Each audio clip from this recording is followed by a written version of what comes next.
up, peeps? It's Gray White making it happen again today with some more Portal Nights. Hope you guys are having the best day ever. I'm having a very good day myself. A day off from work, so I can't complain, and I'm quite excited.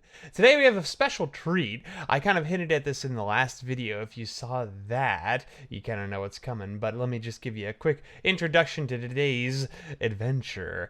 So one of the Portal Nights developers, it goes by the name TopCat on both Steam and YouTube and everything. A fantastic human being that has been helping me and being friendly and leaving comments in this comments section. Has actually uploaded to the Steam Workshop quite some time ago, I believe. They uploaded a tutorial world to show you kind of the basics of logic items in Portal Nights, and it goes into a lot more detail than the stuff that I've figured out on my own. So I thought it would be useful for, well, for you and for me and for anyone really to actually go through this world, and we could do it together, and maybe we can learn something. And I believe we're gonna make this part of a series that I'm about to start, like a logic block tutorial series where we'll go through just all the different items. We'll go through, there's 2 different worlds that TopCat has uploaded based on this, teaching you logic items.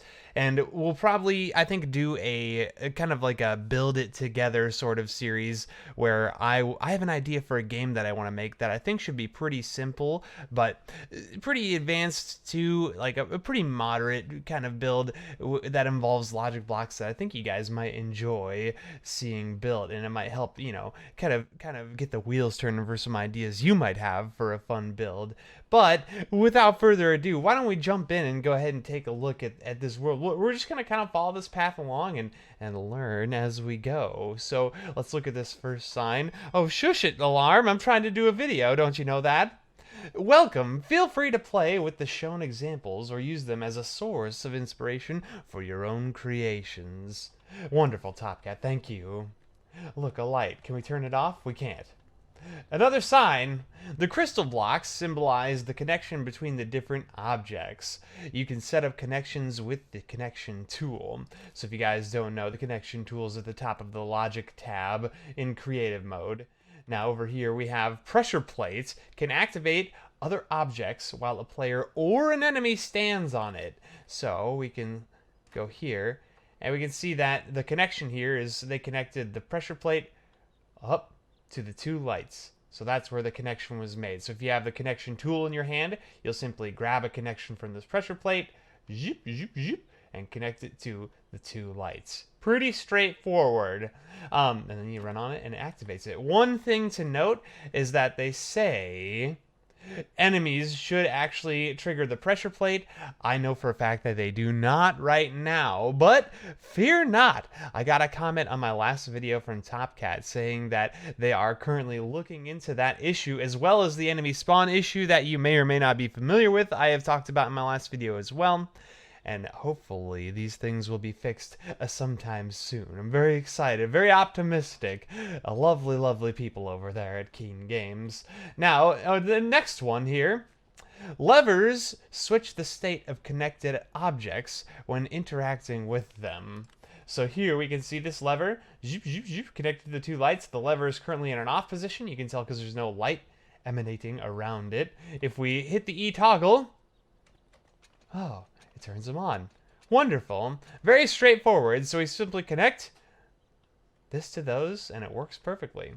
Pretty easy, pretty straightforward. Buttons have the same functionality as levers, but they can only be used once, which is only partially true. So we have the same thing again, all that connected just straight up for the button to the 2 lights. Press the button, boom! And you can't unpress it. There's not a way to E this to unpress it. But wait! There's more. Not only once, not quite. Oh, there's no not. Only once? Not quite. By connecting another trigger, you can reset an already pressed button. Okay, so we can see we have the same thing here, but then we have this pressure plate connected to the button. So if we press this button, oh wow. But now this pressure plate, we've taken a connection, put it into the button.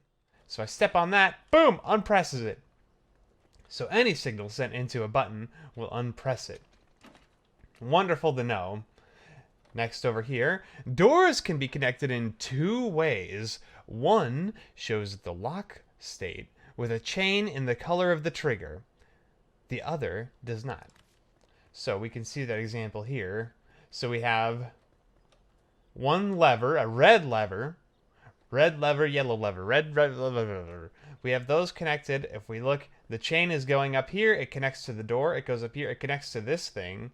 And it goes up and around, connects to the other thing, connects to the door. And we see this one uses input number 1 for the doors because it shows the chain. This one uses input 2 because it does not show the chain. And what does this say? An indicator above a door helps you to find out which trigger color is connected to the door when it is open. Okay, so these, I believe, yes, they change color depending on the color of the trigger as well. So these are red because this lever is red. So if we hit this, and it fills in a color. Interesting. Interesting. Good to know. Oh, the sun's setting. Hello. The NOT gate inverts the incoming signal. Okay, cool. So we have this pressure plate leading over and activating this light. It's not active because we are not standing on it. As soon as we stand on it, it does activate it. Now this NOT gate causes this pressure plate to do the opposite of what it would normally do. So this pressure plate is connected to the NOT gate, and then the NOT gate is then connected to the light. And so now it's just inverted. It does the opposite of if you just connected the pressure plate. Pretty straightforward. Pretty useful. Pretty straightforward.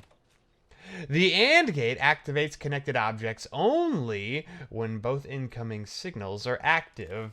So we can see here we've got a lever. We've got a lever. They both go into the AND gate, and then that AND gate goes and connects to the two lights up there. So if I flip one lever, doesn't do anything. Flip the other lever, doesn't do anything. Flip both levers, boom, we've got light. Fantastic, fantastic. Very, very easy. The OR gate activates the connected objects when at least one of the incoming signals is active. So the OR gate, we've got lever connected, and then that, oh, excuse me. I had to cough, excuse me.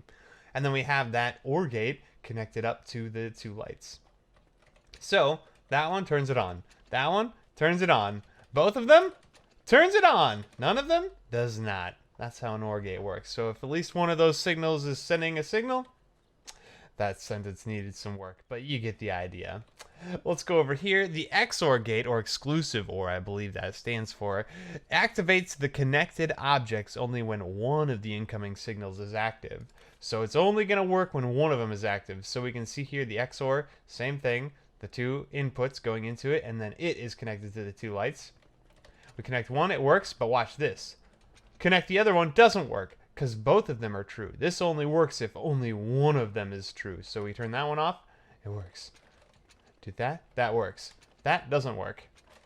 That doesn't work. So only if one of them is coming through. Pretty cool. Over here we have the NAND gate. I'm not sure what the NAND stands for. Just not AND, the opposite of AND. The NAND gate activates the connected objects in all cases except when both incoming signals are active. Okay, so both are off and the light's on. Activate one. It's still off. Or still on. The other one? But if we have both on, then it does not work. So it's like the opposite of an AND gate. Interesting, interesting. The delay object delays the incoming signal. By interacting with it, you can set up the delay value. Okay, so we have this lever going into the delay, going into the lights. And if we hit that, oh, there's a delay. Not only a delay for starting it, but also a delay for stopping it. Okay, interesting. Good to know, good to know. If not connected, the delay object can be used as a pulse generator. It can switch the state of all connected objects. Okay, so we can see that one and that one. They're just connected to the lights. There's nothing going into them, and they're just pulsing. And we can see one of them is pulsing faster than the other. This one going faster. Okay. The shorter the delay value is, the faster the state of the connected object is being switched. Okay. Interesting. So the lower time you put on the delay, the faster it's gonna blink. Good to know. That's good to know also. My goodness, there's so much to learn, but I'm loving it. The clock object starts a countdown with sound before it activates connected objects. It can be reset with a second trigger. Okay. So, we've got a button here. Let's look at this. The clock can only be restarted again when the resetting trigger is inactive again. Okay. So we hit that.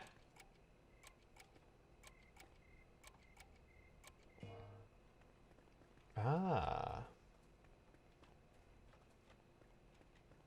What is this?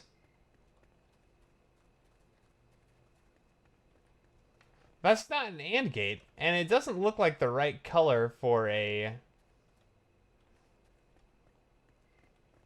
delay.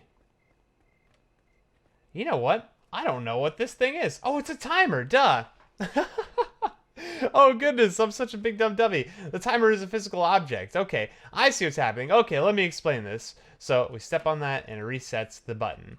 Okay, so we have the button we press. We have the pressure plate. The pressure plate pushes the button out. Now what's happening here is there's two inputs on the timer. There's an input 1 and an input 2. Input 1 starts the timer. That's what this button is. So this button goes in here and it goes into input number 1 and it starts the timer. This pressure plate is hooked up to input 2. So the input number 2 resets the timer. So if I press this and then I step on the pressure plate, it stops the countdown. It doesn't actually work. Now, another interesting thing about this is if I stand on this pressure plate, and so this is constantly sending a signal into the timer telling it to restart, restart, restart, restart. Don't start the countdown, restart. So if I stand on this and then I press the button, nothing's happening, right? And we also notice that this is not unpressing the button. The button is not being unpressed while I'm still standing on this, but as soon as I step off this pressure plate, the timer starts and it works as normal.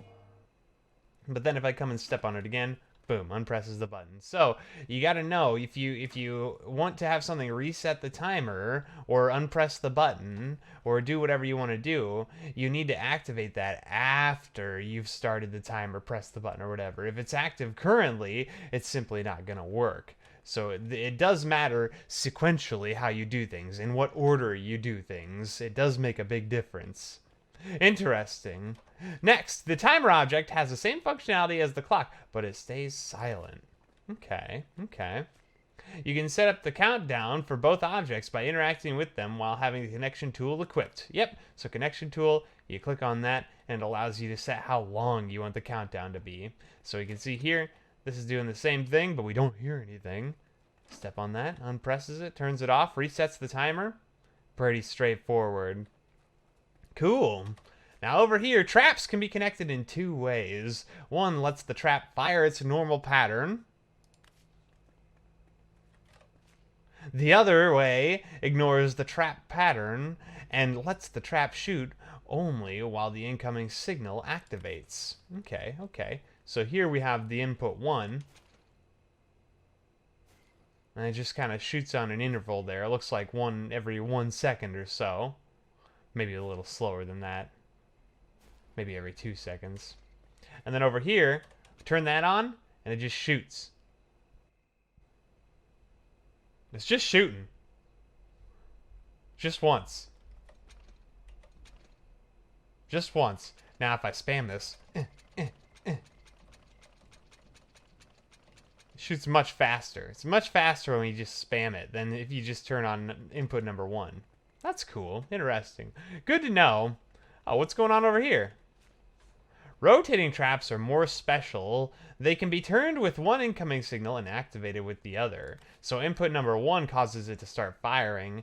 Input number 2 causes it to turn. So let's see what input 1 does. So it's turning now. So that's input number 2, I believe. So this must be input number 1. We hit that. Ah, okay. Interesting. I like that. I like that. Very cool. Hey, we have an enemy here. And we have a sign. What up, sign? Traps hurt players and enemies. Okay, so we have a firewalk under there. This button is connected to the firewalk. We press that button. Oh no, poor skeleton. Poor guy. Poor guy. Enemy objects can be connected in two ways. One lets the enemy spawn once. The other lets the enemy spawn continuously, but every enemy object allows only one active enemy at a time. So if you place an enemy object down, you'll only ever get one of them. So if you want a bunch of enemies, you're going to have to place a bunch of enemies. Okay. This must be the one. Yeah, this is the one that just keeps spawning. What if we deactivate that? Will he keep spawning? No, he does not keep spawning if we deactivate it. What about this one? Okay. Oh, he's dead? Okay. And he's not going to keep spawning. What if we try again? Nope. Now, this is actually something that they're going to be fixing. Ideally, I should be able to spawn him again. So I should be able to turn this off and turn it back on, and he comes back alive. But he won't keep respawning. He'll only die once, and that's it. So that's actually something that needs to be fixed. That's the thing I sent a bug report about, and they replied to me. So hopefully that will be solved soon, that issue. Over here we have some piano note block things. You can make music by walking over musical pressure plates. Okay.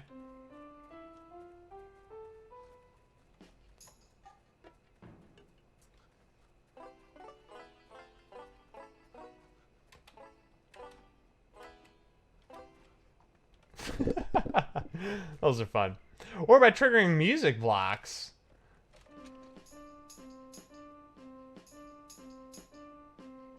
Oh god. Oh god. Turn it off! Awesome. In combination, you can use all of those objects to build your own adventures. Okay. Oh, this is our adventure. We're on an adventure. Hey, look at that moon. That's cool. We're on an adventure. Okay. Let's walk this way. All logic gates needed for this room. Okay. So we have some AND gates. We've got a NOT gate over there. We've got some delays, some more AND gates and NOT gates. Pretty straightforward. Press the button to defeat the enemies in a stylish way. Okay. We've got enemies down there. Oh, it looks like we have some water dispensers along the wall. So if we press this button. Oh, that button was hooked up to those water dispensers. So now that that's on, those are working. And this is a good opportunity to show that with the water dispensers. Oh, no. Oh, they're all dying. Oh, God. With the water dispensers, they won't fill water higher than the level that they are on. So you see, they're still on. They're still technically running, but they're not going to fill the water any higher than that. Good to know. It's good to know. What does this say? Gates with an active outgoing signal are brighter than others. That helps to find potential errors in your creation. That's true, but I do find they don't glow very brightly. Although in this case they do. In creative mode, the sun's always out. So if you want to know if something's on, you can also attach a torch to it and connect the logic item to the torch, and it gives you a better idea. You can see the flame animation, and that'll indicate that it's on. Cool. Hello. The door only opens when the two yellow buttons are pressed. Search for them. Oh, two yellow buttons, huh? Alright, well, we have this door here. Every enemy object sends a signal when it's dead. The barrier opens when all enemies are dead. Okay, so we killed all the enemies and this door opened. Alright, alright. Traps are active after defeating all enemies, but deactivate once the appropriate yellow button is pressed. Okay? Alright, I can do this. Uh-huh. Oh, crap! Oh, crap! I wasn't prepared. Alright, let's try it again. I got it this time. Oh, he's a master. I did it. I pressed the two buttons. And the door's open. Alright, we succeeded. Walk across all musical pressure plates without stopping. Maybe you recognize the song. Okay.